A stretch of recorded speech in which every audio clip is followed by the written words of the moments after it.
Here we are again, my friends. Another episode of the Neshama podcast.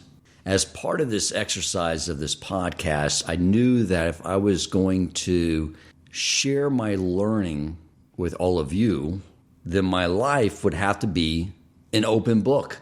And I believe it has been just that. That's why early on I decided to go ahead and tackle the big one, really humiliate myself. And I did the episode on the Holy Bris with Rabbi Cohen. I figured if you're willing to discuss that topic and share it with the audience, then you will have no fear of discussing anything else that you may be struggling with. But this topic needs some proper framing. I need to create some structure around the problem at hand so we can get to where I need assistance. But we have to go big picture here. I'm going to discuss some concepts that I've addressed before, but piece them together maybe a little differently to frame this conversation we're going to have with the rabbi I'll be bringing on in a proper way. The reason God created the world, and this is a concept that I learned very early on. I mean, at the very beginning.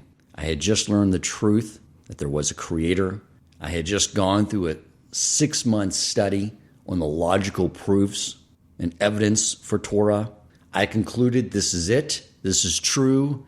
And one of the early concepts I learned was why he created me, why he created us.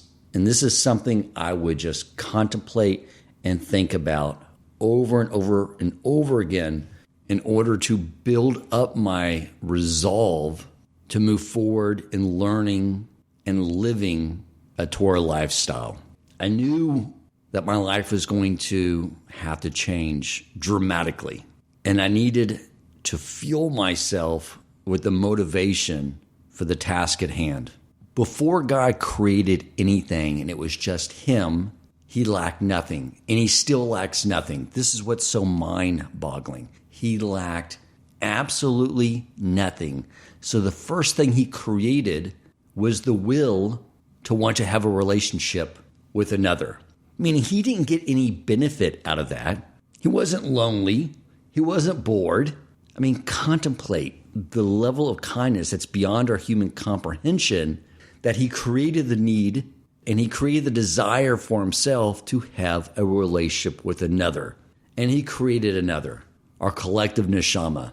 But he knew that in order to bestow the ultimate goodness, ultimate pleasure to this created entity, but the ultimate goodness he wanted to give to this created entity was the ability to have a relationship with him.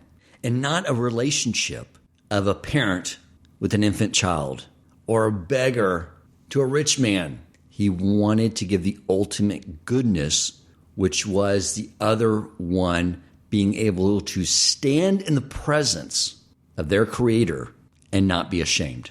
So they would feel worthy of being in the presence of their creator.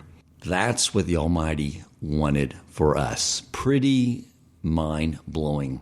Just contemplating that level of kindness stirs up such a tremendous amount of gratitude, so much love, that it drives and builds a fervor of desire to please him and accomplish this task. When you look at the Torah and the requirements, the mitzvot, they're all there to accomplish this one central task, and that is the following. The Almighty created mankind as a microcosm of him and his world at large. We have a Neshama, the very first thing he created. Everything else was created in order to benefit our Neshama. And our Neshama rests in our consciousness inside of this physical body. A Neshama is what gives the life force to the body. Once the Neshama pulls away, the body begins to decay. Likewise, the Almighty, he is fueling and providing the life force for everything in his creation, the heavenly realm, the physical universe, all of it. And if he were to stop animating it and fueling it with its life force, it would cease to exist as well. And our body is our kingdom. So our task is to have our neshama commandeer the body, to bring holiness through it, to become a leader of its kingdom, and to lead its kingdom the way the Almighty leads his kingdom. You see, when we are successful at this task, by fulfilling all the mitzvot which correspond to each limb of our body, we are making our body adhere to the desire of our neshama, which wants to adhere to the desire of the King of Kings, the Almighty. That is his constitution that he gave us to run our kingdom, to focus our thoughts, our words, our actions in total alignment with the way he created the world at large. You know, one of the principles of faith by Maimonides is to anticipate the day when Mashiach will arrive, ushering in this revelation of God. And I do anticipate it, but I am quite fearful of it. Why? Because I'm in no way ready for that moment. If he were to reveal himself in this moment, looking at the anarchy that exists within my kingdom, I would not be able to stand in his presence. I have not accomplished the task at hand. And as I look at what's happening in the world, we see that the day of Mashiach is rapidly approaching. The rate of change is constantly increasing. Just around, 6 months ago, I had Rabbi Wohlgelernter on here talking about living in the era of Mashiach, and he was going through the checklist, all the prophecies. And the one thing he mentioned was that there would come global inflation. And that would lead and proceed to this war of Gog and Magog. And here we are now. Inflation is rising around the globe. And the central banking policy of all the developed economies and what is happening with commodities and the price of foods and everything else really leans to the outcome that this massive global inflation will continue to increase. So yeah, I feel like time is running out. I'm not ready. My kingdom is an anarchy. I'll give you an example of how this plays out. In my world, I have a decision to make. I'm in the boardroom. It's chaos. I have my Yetzer Hara voicing its opinion on what I should do. Problem is that my Neshama, which I believe is my Yetzer Tov, we'll find out from our guest rabbi coming on if those are the same thing. But the problem is they're both talking over each other. I don't know who is saying what. Now, sometimes I have the Torah wisdom till I know exactly what to do in this situation. But a lot of times because my Torah learning is so lacking that often I don't know what is the proper path to go. And I have all these different entities yelling over each other. Go this way, go that way, do this, do that. I'm unclear on the proper direction. And then I have my body, the constituents in my kingdom, creating emotions that influence the direction I should go. And I'm trying to be the leader, the CEO, and say exactly this is the proper path. But sometimes I just don't know. One of the techniques I've come up with over the last few months in those moments when the emotions are strong, when I'm unclear on the proper path, I just say over and over to myself, I choose to make Hashem's will my will. I just repeat that over and over and over to myself. That's my choice. So if I make the incorrect decision, it's purely out of ignorance. But we discussed this topic with Rabbi Nagel on the art of war and battling the Yetzer Hara. What I want to focus on this episode is once we have a clear decision, we know exactly what to do, and we send the directions, the instructions to our kingdom, to our body, and the fight that ensues from that point forward. So here's how that often plays out with me. As an example, I may say in this moment, I need to learn Torah. And I'll sit down and begin to read. And then my body will say, but we're hungry. We want some food. And I realize I haven't fed it in quite some time. So I prepare some food. I nourish my body. I sit down and start reading once again. And then I begin to feel groggy. I hear my body saying, but we need a nap. Just a little power nap. So I'll have a little power nap. I'll get a cup of coffee, sit down, begin to read and learn And then I realized the hour is up. And I got in maybe 10 or 15 minutes of study when I needed the full hour so I could make those decisions with much more conviction when they arise in the future, so I'll know what to do. One of the things that is a little disturbing about my state of affairs is the following. Now, if I were to share this with the outside world, they would think that it was the coolest thing in the world. But in our world, we know that it demonstrates a pretty sad state of affairs in the kingdom of Dan Coleman. I'm going to start with an analogy. Back when I was in my 20s, someone talked me into temporarily watching a dog that was in an animal rescue program. So I agreed. Ended up being a year long. It was an American Eskimo. It was very sweet dog, but very energetic. When I would come back from the office, it'd be so hyper. I taught the commands, sit, stay, off, because it loved to jump all over me when I walked in at the end of the workday. But it was so hyper that it would not listen to the commands after being cooped up in an apartment all day long. So I learned that what I needed to do was every morning take it for a very long run. And I would run that dog until we were both totally exhausted. Because then when I would come home, it would be more chill. It could listen to the commands. And I realized that's exactly what goes on with me. If I don't exercise my body, it becomes an uncontrollable animal.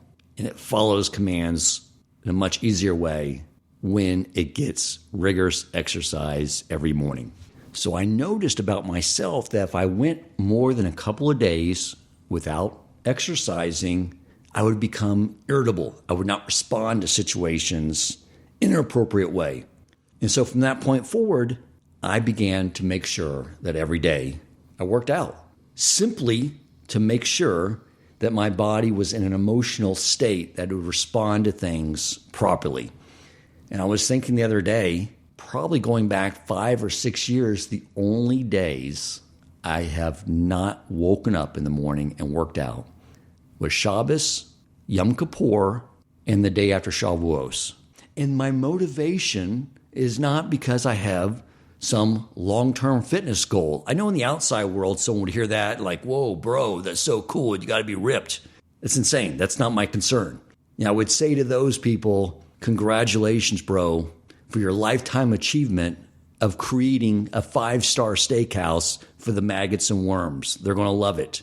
That's not my objective. I had someone ask me once, what's your long-term fitness goals?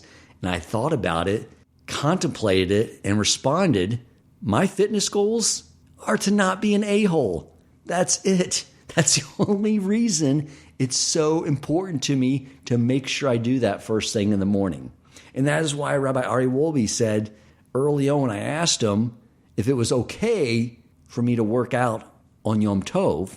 And he asked me, well, why do you want to? And I said, because I just want to make sure I am in a good state, that I'm calm, I'm relaxed, and I can enjoy the day more, and other people will enjoy being around me more. And he said, well, because you are doing it for that day is, of course, is permissible. It's pretty sad. I know many people that I've been around that are cheerful, joyful, and they don't have to do that every day. What is wrong with me? But I know I don't trust myself to behave in a proper way if I don't exhaust my physical being first thing in the morning. Even when I had COVID last year, the following day I was so tired, but I was feeling so irritable. Everything that was happening, it was just annoying me.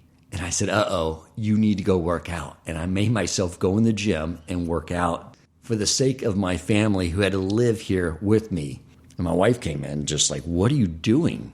And I just said, I know I need to do this. I need to. I don't trust myself. I don't trust that I have control over my emotions unless I do this. There's that analogy that we talk about during Rosh Hashanah and Yom Kippur, the horse and rider.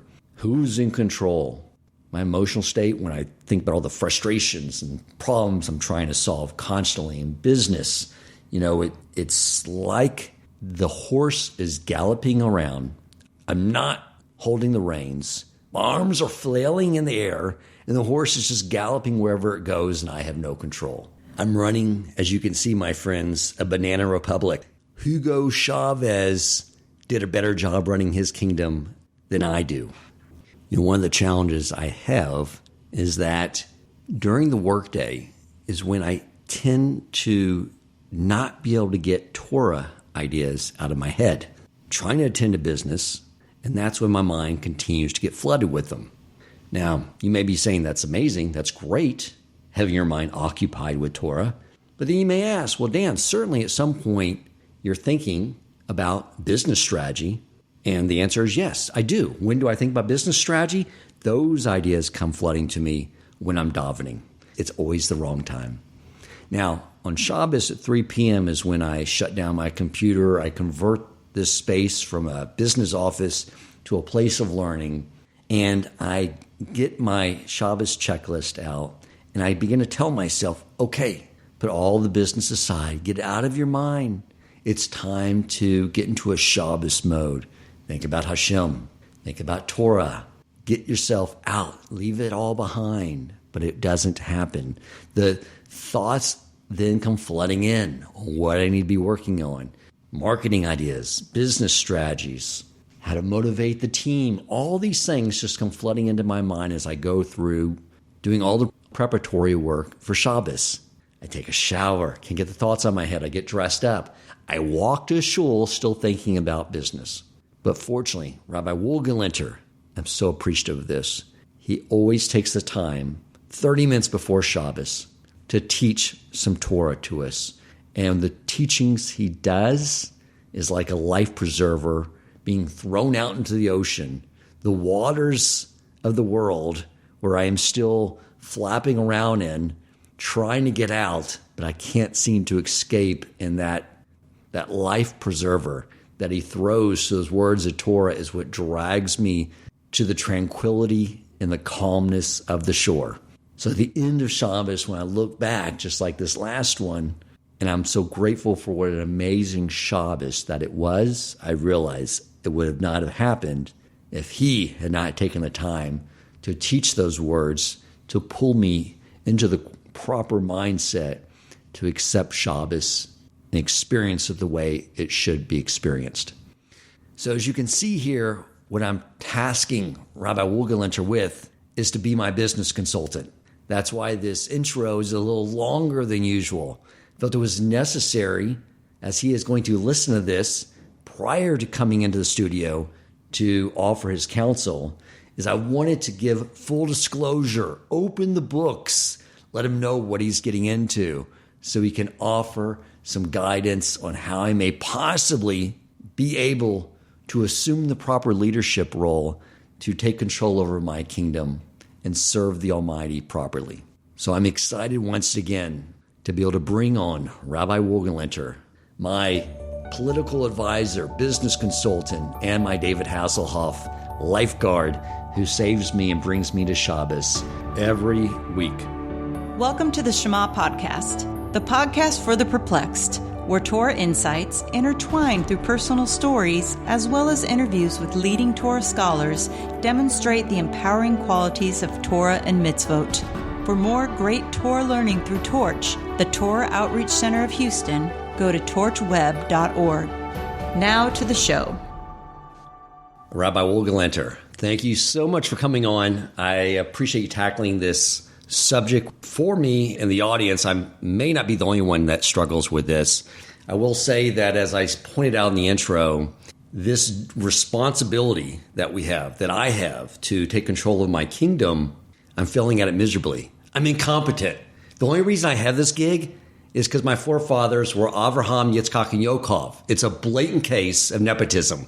But I'm here, and so many days when I review my day and I'm going to sleep at night, I'm like certain that my Neshama is going to go the heavenly best in.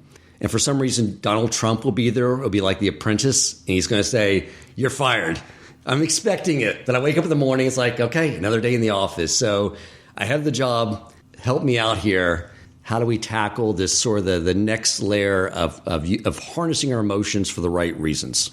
Love it. So I was thinking about this. I actually really appreciate you having me, because you didn't introduce me as this, but in my own world, I am the preeminent expert in the evil inclination because I've lived with him for many years and engage in battle with him. I like to try to engage in battle with the evil inclination, the Yetzer Hara. It's a lifelong mission. So I think as you were mentioning, I think the first thing, you've already won the first battle. Honestly, I believe it. You've already won the first battle with the Yetzer Hara. If you are aware that there is a thing called a Yetzer Hara, that's step number one. Step number one is to be mindful of the fact that there is this challenge in our lives. And why do we have this challenge? I mean, we know in the bigger picture, why do we have this challenge? Why didn't God just create us to accomplish the mission like robots? Why didn't he just put us in the world and we do all this good stuff, right? Right. As I said in the intro, it's because Hashem wants us to feel worthy.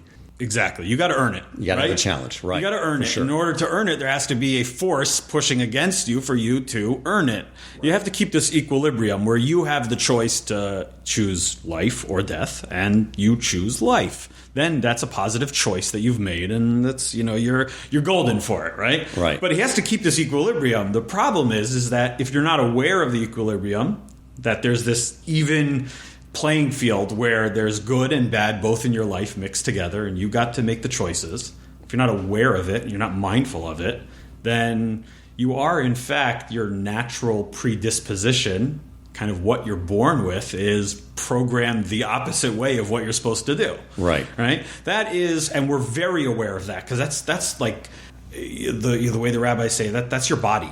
Right? Your body is something that you can think about and apply your mind to. You're actually always aware of your body, right? Unless there's anesthesia involved or mind-altering drugs, right? But you're always aware of your body and where it is and how it is and that lower back pain and the toenail that's bothering you. And this is something that you live with all the time, right? So that's the part of you that your mind is always on.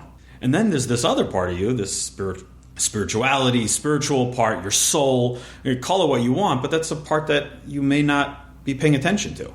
So I think you've already have the insight to say, okay, now I'm applying my mind to say there's this other part of me and I want to focus on it. And this other part of me is battling with the part that's always on my mind that I'm always thinking about. Okay, so that's step number one. I mean, that's how you open the discussion. And by the way, don't take it for granted.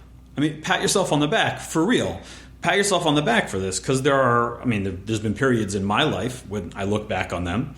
Sometimes when you're in the middle of it, you realize, but there's periods in people's lives where they're just not engaged in the struggle. They're not engaged in the battle. They're just kind of floating in the wind, and whatever it is that is presented to them, they're kind of going with it, and they're going with the flow. So if that means that they wake up on a day and they just feel lazy or without energy, but they know they got to go to work. So what do? You just kind of mail it in because today that's just how I'm feeling. I'm kind of lazy today, right? I'm not into it. My brain's not there. As opposed to like wrestling for control of yourself, so to speak, and saying, no, yeah, this is how I'm feeling. And these are maybe the emotions that I'm having, but I'm in control of that.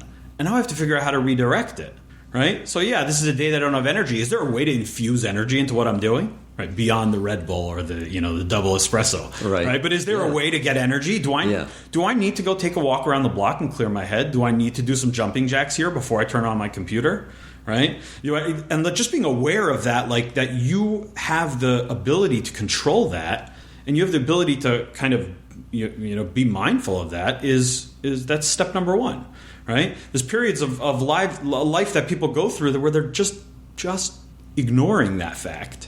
And just going with whatever is presented in front of them, almost like whatever food it is that's in front of me, that's what I'm eating, right? You talk in the Torah framework, kosher or not, but talk globally. I mean, healthy or not, it's just like, I don't know, whatever's there, right? Go to the cabinet and you open it up and it's just like, I'm hungry, whatever's there. Now you're not even engaged in the battle. You're not even engaged in the health food battle, right? It's not like, am I making good choices? So you talk about it with food, you talk about it with pleasure, you talk about it with just how you treat people, right? Right. Are you just interacting with people by the whims of your feeling at that moment, right? Which could be terribly destructive when you talk about, in family life, right? I'm having a rough day and then my kid does something and I take it out on them, but it has nothing to do with what they did. But that's because I'm not there's no battle. I'm just letting my body, emotions, that side of me, just I'm letting it go with the flow. Okay, so you've been there where you felt like, in the horse and rider analogy, that the horse is running around. The horse is running around, and you're just holding on for dear life. And sometimes you're not even aware you're holding on. I mean, you fell off, and now you're just watching the horse. And it's just like, But I think when you take a step back, I think that's like, you talk step number one, when you look at how the rabbis describe throughout the Talmud, throughout Pirkei Avot, the ethics of the fathers, the part of the Mishnah that talks, about ethical teachings, or it's focused on ethical teachings. You look at later sources, they're all describing this evil inclination thing, this battle that we have. They're all describing it as almost a character in the story of our lives, right? Like we have an epic tale of Dan Coleman's life, right? This is Yaakov Wohlgelenter's epic tale. And then in this tale, there's this character that is constantly attached to you, right? You can't shake him. Right. And he's constantly pulling you in the opposite direction of where you're supposed to go. But what's the insight? What are they telling us? Besides for all the insightful things that they say about how to battle him. Besides for that, what they're doing is saying, frame this conversation and understand that you are good, and there's this other thing that is pulling you away from that goodness, right? When you can look at it as something outside of yourself, talk about controlling emotions. When you can look at emotions as something pulling, as a product of a character that is pulling you away from where you're supposed to go, now you can start to deal with them, and they're not just who you are, right? Right. I mean, I sort of set up like, the Yetzer Hara, when I say, just controls the thoughts, right? But when you get the clarity on the right decision, you draw a distinction in the boardroom of your mind what the Yetzer Hara is saying to do, what the Yetzer Tov, from the Torah, go this direction. But it seems like the body itself and the emotions are its own other challenge. It's literally like a kingdom with a mind of its own and its own agenda that you're fighting at. So it's almost like two foes in this battle we have. Mm-hmm. Is that accurate? So from what I see from the way that it's described by the rabbis, is that their focus is on understanding that it's not... yes, I'll agree with you that there are two battling forces for the kingdom, which is your life, right? The kingdom, which is your life, there's two battling forces. I agree with you. But understand that closer to who you really are is the part of you that wants to do the right thing. That is closer to your actual being. And then there's this sort of outside force that's pulling you away from that. And when you can understand that, you can kind of, you can have your out-of-body experience where you're looking from the outside perspective and looking at your life and saying, one second, this guy wants to do the right thing, and then there's this little guy on his shoulder, right? Or big guy, right? Depending, right? This guy weighing him down on his back. Right. Horse and rider. But there's this guy next to him, outside of him, separated from him, that he needs to deal with. Okay, now that you can frame it that way, now you can talk about, okay, how do we deal with this? But understand that there is nothing inside of you, there's nothing about the essential you that wants to do the wrong thing. And you have to understand that, like, as much as we're always focused on, listen, we're pre-programmed to do the wrong thing, it's the way the rabbis say it is that's not really who you are. Actually, your pre-programming is straight and narrow. You want to accomplish what you're supposed to do. And really, that's the part of you that in some forms is spoken about as the soul, your Neshama, right? Your soul is the part of you. I mean, listen, it's a godly infused creation, right? It's been infused with godliness. Right. It knows what it's supposed to do. In fact, the Talmud talks about how when it's up there before it gets sent down in a body, right? It protests a lot. I do not want to go down there because up here I have the cushy life, right? I'm exactly where I want to be, and now you're going to send me into enemy territory. And I heard every night when you go to sleep and it returns, it says the same thing. I don't want to go back. Exactly. Don't send me back to Dan Coleman. Exactly. That Yaakov guy, he just keeps, it's just, why are you doing this to me, right? It's so comfortable up here. I have my beautiful pool chair next to my beautiful pool with my pina colada. I'm enjoying the spiritual life up here, and it doesn't want to come back down. Right? And it has this argument.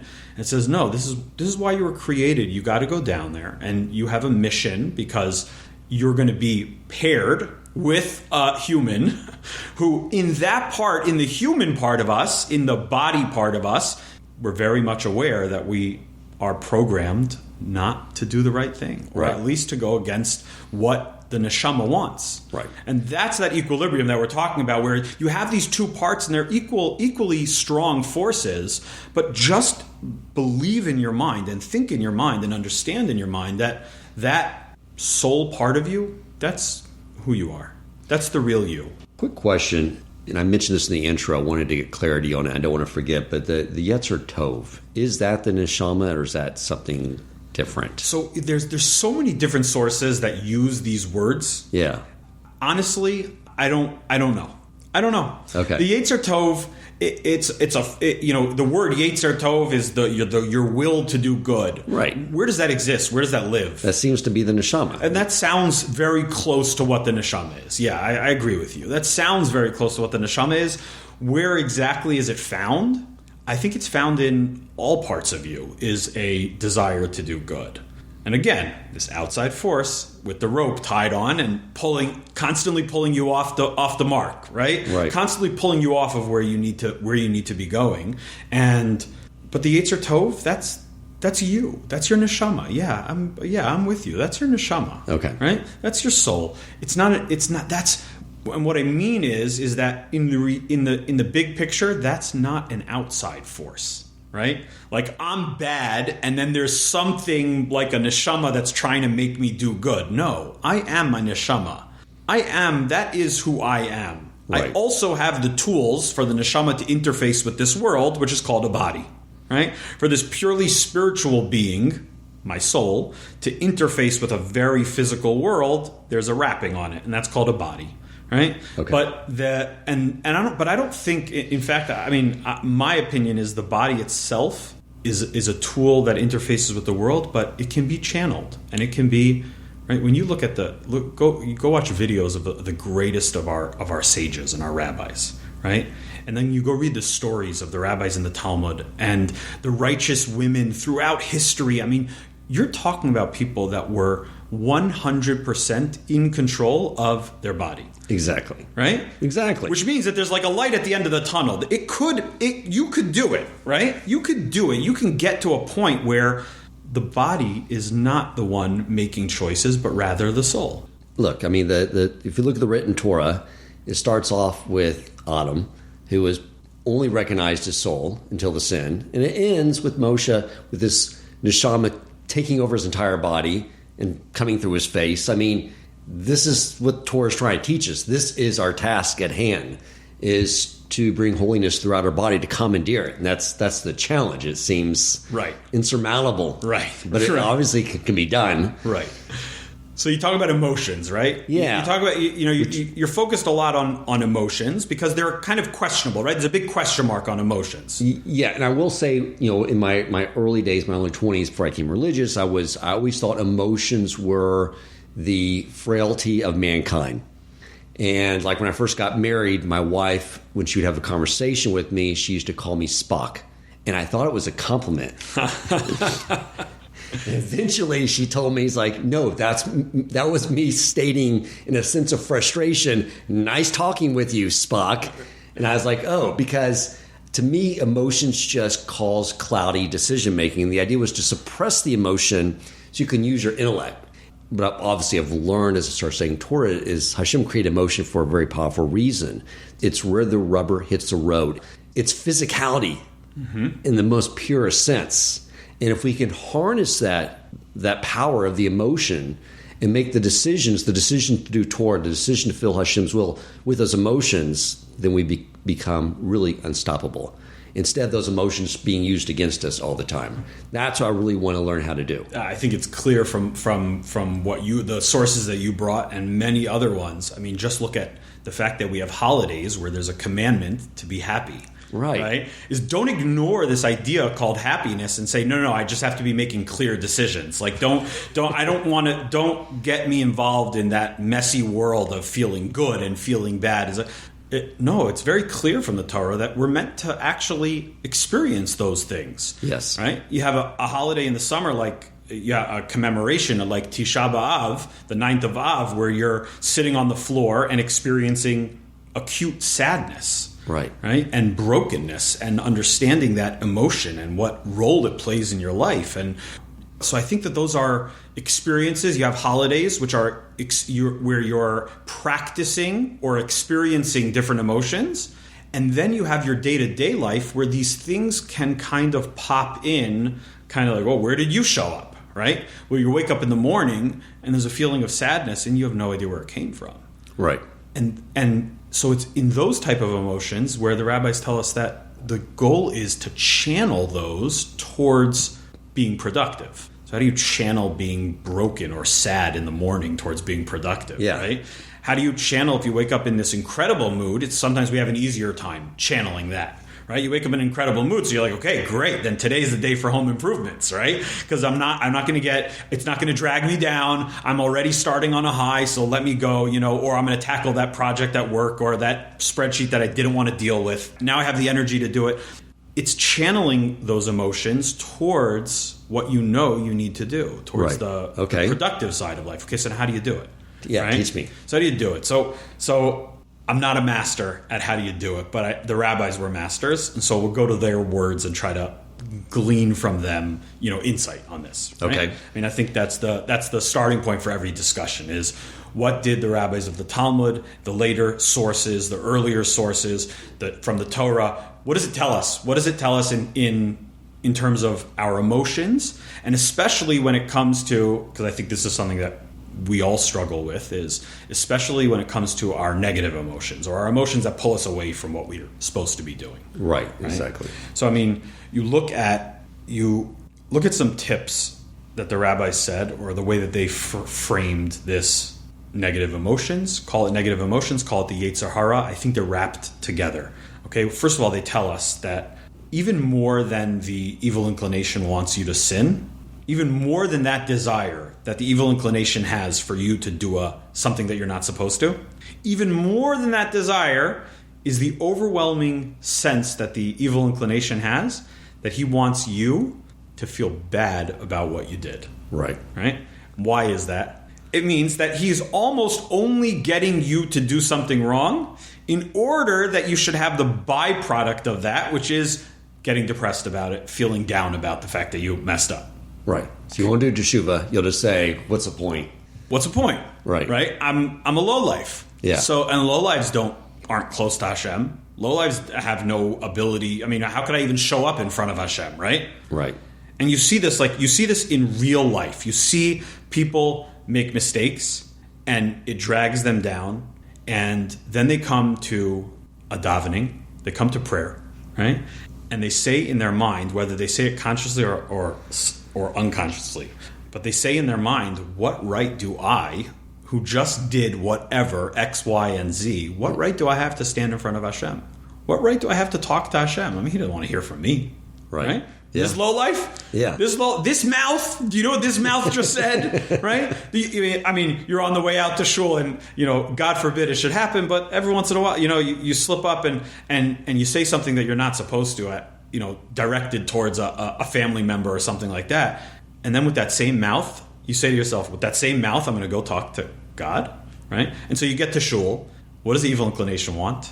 Just keep feeling bad. Just keep feeling bad. Why? Because he knows the power of the experience of saying to God, I messed up, and what I just did was inappropriate or wrong, and I'm turning to you to help me overcome that feeling, emotion, action. I'm turning to you. But the evil inclination knows the power of that experience. Right. So all he wants you to do is get to shul and say, I am not worthy to talk to God. But listen, I got to go to shul, right? I got to go to synagogue, right? It's a Saturday morning. I can't be absent, right? Okay, so you go. But, I don't feel like talking to God today, so I'll read a book, right? I'll read a book. And he's like, cha-ching, I win. I win because you didn't have that experience of turning to God and saying, help me with this. Help me with this challenge. Yeah. And that's in every situation. What he just wants you to do is have the residual feeling inside of you that you're a lowlife, because if he can keep you believing that you're a lowlife, then he's golden. Great. Then you just keep doing the stuff he wants you to do. Right.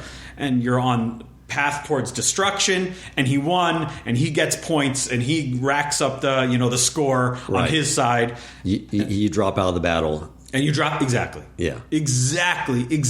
And you drop out of the lowest point of the battle, which is I'm engaged at least in making choices in the battle. You drop out. Now you drop out, he won.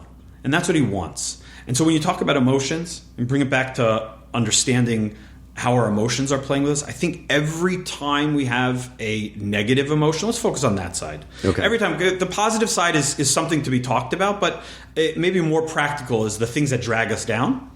And every time we have one of those emotions, to be able to look at it and say, this emotion is coming at me as a product of the Yetzer Hara, as a product of the evil inclination. He's sending me this sadness. What am I going to do about it? Thank you for listening to part 1 of Horse and Rider with Rabbi Wohlgelernter. Stay tuned for the upcoming release of part 2. If you enjoyed this episode, please consider supporting Torch so they can continue to spread Torah wisdom to the world by making a donation at torchweb.org and clicking donate in the top right corner of the page. And if you would like to get in contact with our host with comments, suggestions for future topics of learning, or questions for him or his guest rabbis, you may email him at president@torchweb.org.